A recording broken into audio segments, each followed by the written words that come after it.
So we're still at ITSM17. We've been at ITSM17 for a long time, and I'm with Juha Bergha from Service Flow. Nice to see you.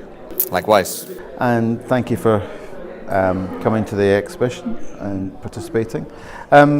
Just interested in your perspective on where we are in the market at the moment. I mean, because I know what you guys do is very much about integrating technologies, pulling it all together, helping people to do that without having to worry about too much stuff. But I mean, how is the market changing or developing over the last few years from your perspective? Well, I think the biggest change is, of course, if you think about SIAM, models like SIAM, multi-vendor, multi-supplier models, companies going towards the best of breed solutions in outsourcing especially, but also the kind of the end users are looking for more like an end-to-end process automation solutions. And that regards, I would say that if you think about subjects like SIAM or DevOps, it's more like federating processes, not technologies or tools. So I think that's the biggest change, that the customers are more mature to understand that the tools doesn't help, and if you are forcing people to utilize certain tools or technologies, then it makes the people part even harder, because the people part is the most difficult thing. It's a change, and this is still in service management, people are doing these things. So where do you guys get involved with that? Because I mean, do you do both the technology and the people stuff, or how do you encourage organizations to focus on the right issues to get things? Our role is more like an enabler, so companies don't have to force users to use certain technologies. They can immediately focus on the process level, which is how they work with their suppliers, or how the suppliers work with other suppliers, which is the kind of the essence of SIAM in that sense. And that comes down to the fact of collaboration.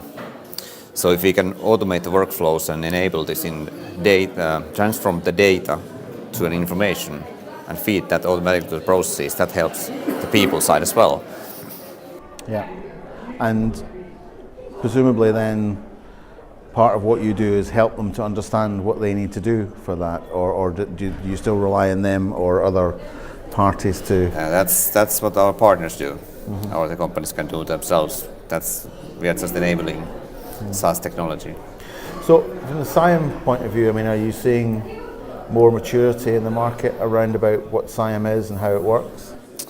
Well, I must say that I'm a little bit surprised of actual SIAM implementations in UK, since we have a lot of customers already in Nordics, Sweden, Finland, Norway, Denmark, who have really implemented SIAM, and they've been on a SIAM journey for a while. And here I think it's something that in UK it's just bubbling under a bit.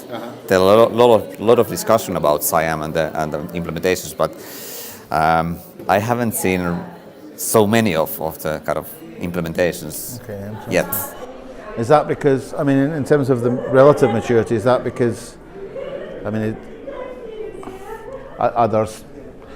is it about scale in terms of size of companies, or is it about what people understand in SIAM? I think it would be both. Well, of course, it's much easier to change smaller. If you have smaller companies or organizations, it's much faster to change.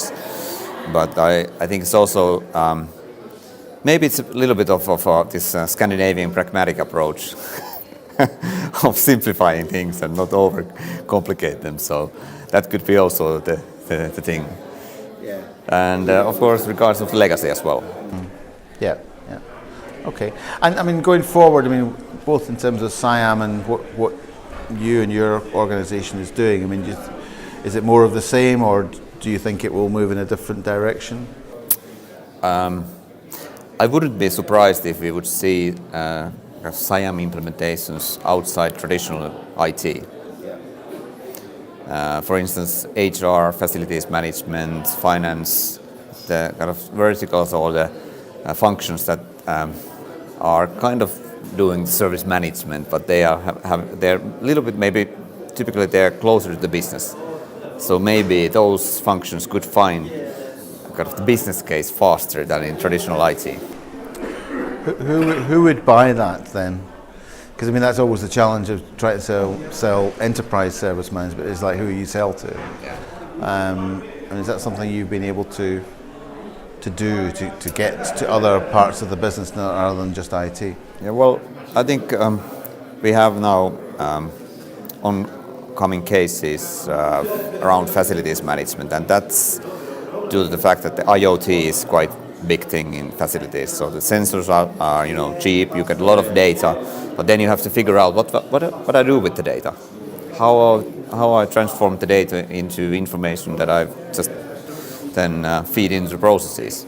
And that's what facilities are all about. It's like multi-supplier environment, but the majority of the processes I think they are just behind of IT.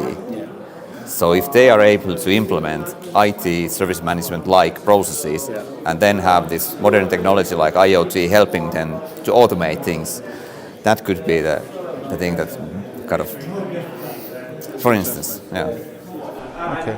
All right. Well, thank you. I just wanted to get your perspective on where we are. So I hope to see you at more ITSMF events in future. Thanks for having me. Thank you. Okay. Cheers.